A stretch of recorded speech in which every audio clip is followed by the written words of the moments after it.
This report is the result of some sponsorship of our research from the German Foreign Office and from the European External Action Service. And it gave us the opportunity to look in more detail at a dynamic that we had anyway been noticing as a result of our research out of our headquarters in London and also out of our Asian Regional Office in Singapore. Namely that, firstly, the Europeans have in the last maybe 3-4 years been making a distinct and increased effort to improve their engagement with the ASEAN region in general, but also on issues of defence and security in particular. But secondly,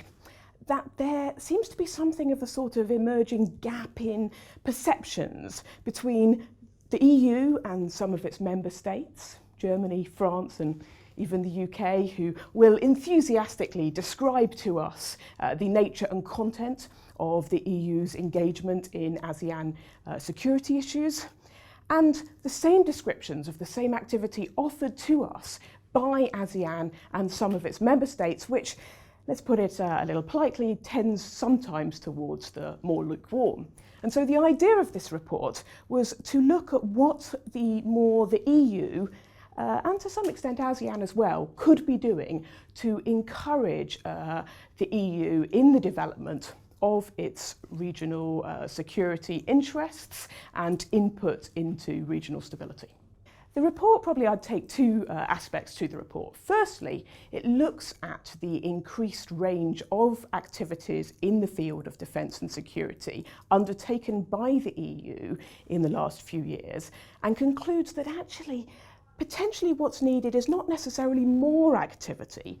but rather a honing of existing activity to deliver better, greater strategic effect. And so that's what it tries to do by looking at the activities currently underway on the part of the EU here in the region in ASEAN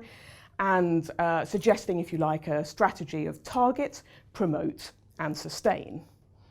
The second major part of the report, of course, looks at what new ideas the EU and its member states could be doing. And so it takes issues, for example, like the South China Sea and tries to look at what more the EU could be doing to support regional security with regard to the South China Sea, what more it could be doing to promote mill-to-mill engagement and in particular the engagement of uniformed officers and the presence of uniformed officers on the part of the EU here in the region. Their issues, it's no secret, within the Union itself, as in terms of Brexit being faced, but also more long-term issues on the future of the European Union. There's also crises, of course, both to its east and to its south, and there's absolutely no doubt that this does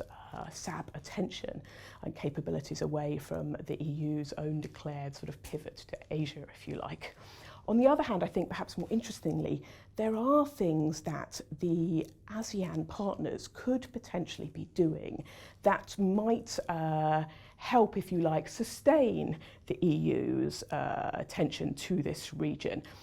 And in particular, I think I'm talking here with regard to EU ambitions for membership of the East Asia Summit and also the ADMM+. Now, of course, the ISS takes no particular position on the credibility or otherwise of the EU's ambitions here, but I think in terms of